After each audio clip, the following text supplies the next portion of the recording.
नमस्कार दोस्तों, welcome back to crazy study zone. दोस्तों, अगर आप DSSB TGT पोस्ट कोड 6/25 का फॉर्म भरा है आपने, तो आज की ये वीडियो आपके लिए बहुत इंपॉर्टेंट है। उससे पहले एक ज़रूरी बात, मेरी शेड्यूल थोड़ी बिजी चल रही है इलेक्शन ड्यूटीज़ की वजह से, तो मैं वीडियोज़ नहीं ला पा रहा हूँ, लेकिन आप सबके कमेंट्स मैं रेगुलर पढ़ता हूँ। जब भी मुझे टाइम मिलता है मैं सभी को रिप्लाई करने की कोशिश करता हूँ। ये नियर अबाउट 15 दिन की और बात है ऑलमोस्ट कि ये उसके बाद हम रेगुलर वीडियोस आपके लिए लेकर के आएंगे। फिलहाल बात करते हैं आज के वीडियोस की टॉपिक पे।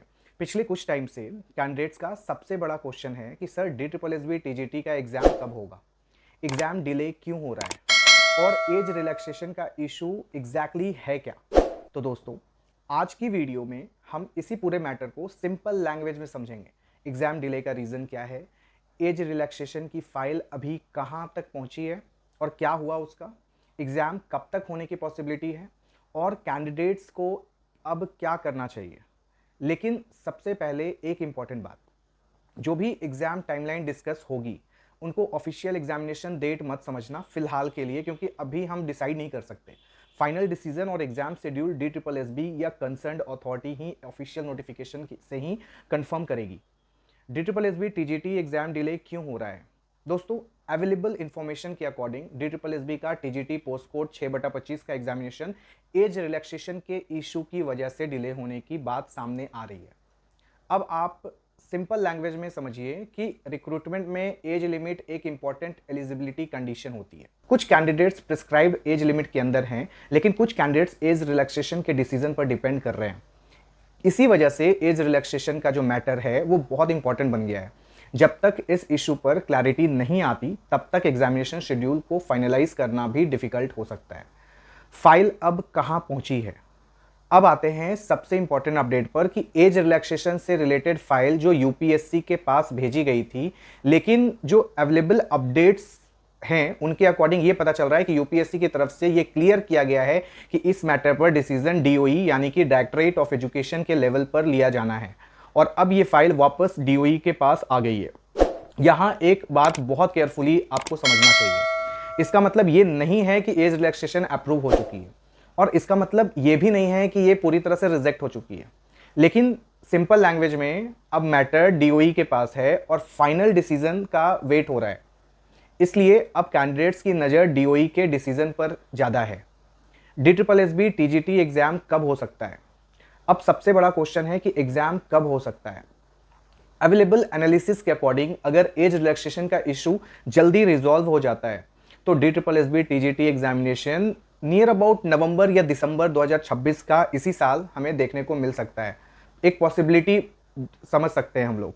लेकिन दोस्तों, मैं फिर से क्लियर कर रहा हूं कि नवंबर या दिसंबर 2026 का कोई ऑफिशियल ऐसा कुछ आया नहीं है अभी। ये सिर्फ एक पॉसिबल टाइमलाइन है। फाइनल डेट तभी कंफर्म होगी जब DSSB ऑफिशियली नोटिफाई करेगा या एग्जामिनेशन शेड्यूल को रिलीज करेगा। देखो, गवर्नमेंट रिक्रूटमेंट में थोड़ा सा तो टाइम लगता है। एडमिनिस्ट्रेटिव डिसीजंस है, ये यूपीएससी ने फाइल वापस भेज दी है, तो इन सब में थोड़ा टाइम लग रहा है कि क्या किया जाए। एग्जैक्ट डेट को लेकर के किसी भी अनऑफिशियल क्लेम पर ब्लाइंडली ट्रस्ट मत करना। अच्छा, बात आती है कि एज रिलैक्सेशन इतना इंपॉर्टेंट क्यों है। अब एक बेसिक क्वेश्चन कि एज रिलैक्सेशन का जो डिस्कशन है वो कैंडिडेट्स के लिए इतना इंपॉर्टेंट क्यों है? क्योंकि अगर कैंडिडेट प्रिस्क्राइब्ड एज लिमिट से बाहर हैं तो नॉर्मली वो रिक्रूटमेंट के लिए एलिजिबल नहीं होता। लेकिन अगर competent authorities officially age relaxation provide करती है तो अफेक्टेड कैंडिडेट्स के लिए एलिजिबिलिटी का पॉसिबिलिटी जो है वो क्रिएट हो सकता है। लेकिन यहाँ सबसे इम्पॉर्टेंट बात यह है कि सिर्फ सोशल मीडिया डिस्कशंस या किसी यूट्यूब वीडियोस के बेसिस पर कोई कैंडिडेट्स ऑटोमेटिकली एलिजिबल नहीं हो जाता। फाइनल डिसीजन ऑफिशियल अथॉरिटीज़ का ही माना जाएगा। इसीलिए जब तक ऑफिशियल क्लैरिटी नहीं आती तब तक कैंडिडेट्स को पेशेंस के साथ प्रिपरेशन कंटिन्यू करनी चाहिए। अब टीजीटी कैंडिडेट्स को क्या करना चाहिए? अब मैं आपको सबसे प्रैक्टिकल एडवाइस देना चाहता हूँ। अगर आप DSSB TGT 6/25 के कैंडिडेट हैं तो आपको, या उसके साथ और भी दूसरे TGTs के लिए, तो आपको दो चीज़ें पैरेलल करनी चाहिए। नंबर 1 की ऑफिशियल अपडेट्स फॉलो कीजिए। DSSB और कंसर्न डिपार्टमेंट्स की जो ऑफिशियल इन्फॉर्मेशन है उसको प्रायोरिटी देना है। हर व्हाट्सएप फॉरवर्ड और टेलीग्राम मैसेजेस और जो भी यूट्यूब पे प्रेडिक्शंस चल रही हैं उसको, या ऑफिशियल अपडेट्स, उसको मत समझो। दूसरा नंबर 2 ये है कि प्रिपरेशन कंटिन्यू रखना है। अगर एग्ज़ाम नवंबर या दिसंबर के आसपास होता है तो आपके पास प्रिपरेशन के लिए वैल्यूएबल टाइम एक तरह से है। एक मतलब नवंबर दिसंबर के लिए अभी भी 5-6 महीने हैं। इस टाइम को वेस्ट मत कीजिए। सब्जेक्ट को जो उसके कोर कॉन्सेप्ट्स हैं उसको रिवाइज करना है, प्रीवियस ईयर क्वेश्चन सॉल्व करना है। पीवाईक्यूज को सिर्फ सॉल्व नहीं करो, साथ साथ एनालाइज भी करो। देखना कि कौन से टॉपिक रिपीटेडली जो हैं वो पूछे जा रहे हैं और आपकी जो वीक एरियाज हैं वो क्या हैं। और पार्ट ए को भी इग्नोर मत करना। General awareness, reasoning, mathematics, Hindi और इंग्लिश, उसकी रेगुलर प्रैक्टिस करते रहना।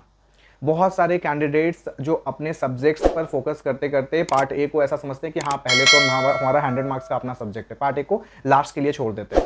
एग्जाम के टाइम ये मिस्टेक काफ़ी कॉस्टली हो सकता है। मेरी आपको पर्सनल एडवाइस है दोस्तों कि मैं खुद गवर्नमेंट टीचिंग रिक्रूटमेंट प्रोसेस से गुजरा हूँ और मैं एक चीज़ समझता हूँ कि एक तरह से जो गवर्नमेंट एग्जाम्स में जो वेटिंग पीरियड होता है ना वो बहुत डिफिकल्ट होता है। यार अब इडोजियर आ गया, अभी और कितना टाइम लगेगा, डीवी कब होगा, है ना। तो एग्ज़ाम डेट का वेट है, रिजल्ट का वेट, और जब एग्ज़ाम डेट क्लियर नहीं होता तो कैंडिडेट्स मेंटली फ्रस्ट्रेटेड हो जाते हैं। लेकिन आपको अपनी एनर्जी र्यूमर्स में नहीं बल्कि अपने प्रिपरेशन में इन्वेस्ट करना है।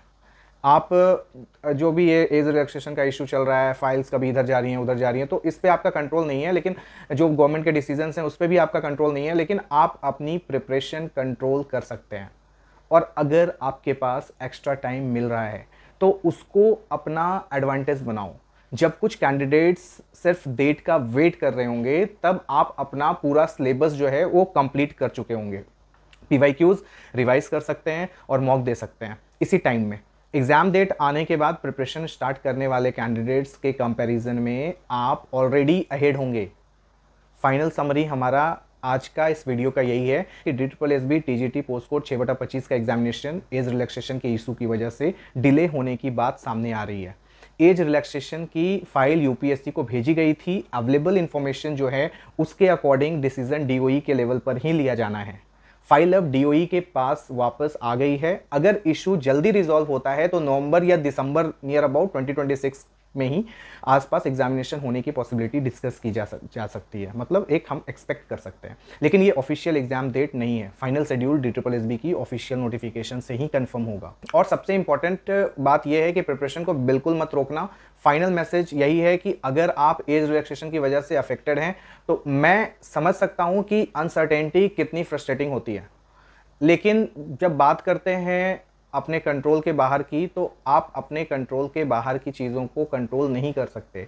आप अपनी प्रिपरेशन जरूर कंट्रोल कर सकते हैं। इसीलिए ऑफिशियल अपडेट्स का वेट करना है, अपनी जेन्युइन वॉइस को प्रॉपर चैनल के थ्रू रिप्रेजेंट करना है और प्रिपरेशन कंटिन्यू रखना है।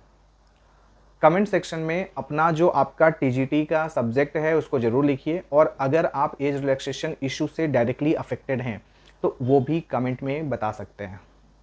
जैसे ही इस मैटर पर कोई इम्पोर्टेंट ऑफिशियल अपडेट आता है तो मैं आपको डिटेल में एक्सप्लेन करने की पूरी कोशिश करूँगा। वीडियोस हेल्पफुल लगी हो तो लाइक ज़रूर करना, अपना TGT एस्पिरेंट फ्रेंड्स के साथ इसे शेयर करना, और अगर आप चैनल पर नए आए हैं तो क्रेजी स्टडी जोन को सब्सक्राइब जरूर करना। मैं मिलूँगा आपसे अगली वीडियो में, तब तक के लिए keep preparing and keep believing on your dreams. जय हिंद।